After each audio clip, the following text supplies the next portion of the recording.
আব্দুল্লাহ বিন মুবারক তিনি বলেন, আমি কাবার দিকে তাকায়া তাকায়া হঠাৎ আমার ঘুম চলে আসছে। আমি স্বপ্নে দেখলাম আমার পায়ের পাশে একজন ব্যক্তি দাঁড়ায় আছে, মাথার কিনারায় আর একজন ব্যক্তি দাঁড়ায় গেল।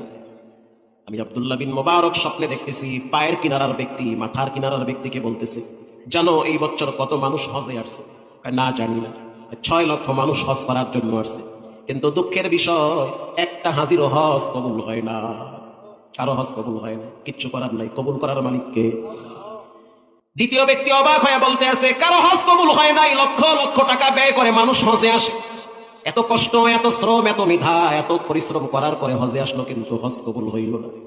প্রথম ব্যক্তি বলতেছে, আল্লাহর বড় মেহেরবানি দয়া, একজন ব্যক্তির উসিলায় রব্বুল আলামিন 6 লক্ষ হাজির হজ কবুল করছে। সেই ব্যক্তি হজে আসার মতো তৌফিক পায় না, প্রস্তুতি নিয়েছে আসবে, কিন্তু হঠাৎ তিনি আসতে পারে না। কি তার নাম? বলে তার নাম হলো আলী বিন মুআফফিক। কোথায় তার বাড়ি? বলে তার বাড়ি হলো সিরিয়াতে। আব্দুল্লাহ বিন মুবারকের ঘুম ভেঙে গেল, চিন্তায় পড়ে গেছে, যেই জায়গায় বসে আমি হেলান দিয়ে স্বপ্নে দেখলাম, এই স্বপ্ন বৃথা যেতে পারে না।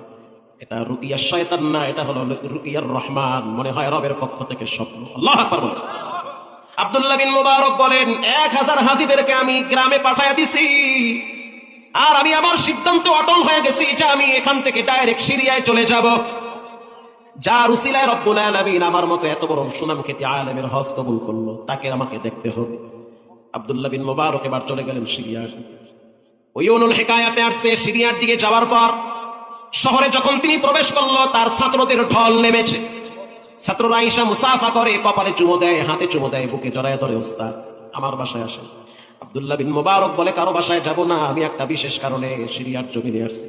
আব্দুল্লাহ বিন মুবারক শহর থেকে গ্রামে চলে গেল। গ্রামের মহল্লায় গিয়ে গ্রামে যারা কাজকাম করে, ক্ষেত খামারে, তাদের একজনকে ডেকে বলল, এই মহল্লার ভিতরে আলী বিন মুআফফিক নামের কোন ব্যক্তি আছে নাকি?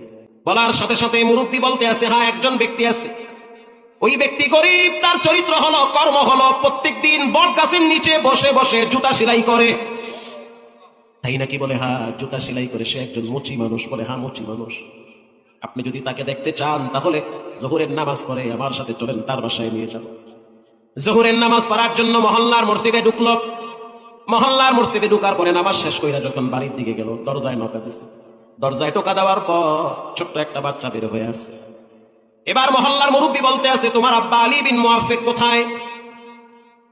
বাচ্চা বলতে আছে, আমার আব্বা জান এই টাইমে বাজারে থাকে, ওখানে বসে বসে জুতা সেলাই করে, জোহরের নামাজ বাজার মসজিদেই পড়ে।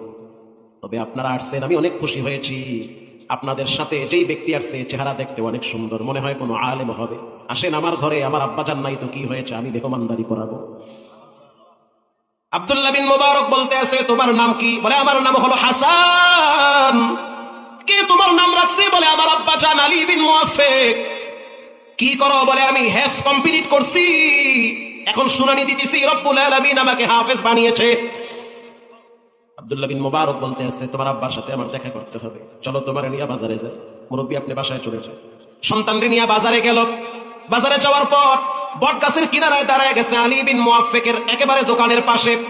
আব্দুল্লাহ বিন মুবারক রাহমাতুল্লাহি আলাইহি এত বড় আলেম, বিশাল বড় আলেম, ইলমের জাহাজ, লক্ষ লক্ষ ছাত্র তার আলেম। পৃথিবীতে এমন কোন আলেম নাই যে আব্দুল্লাহ বিন মুবারকের নাম জানে না, এত বড় আলেম আব্দুল্লাহ বিন মুবারক।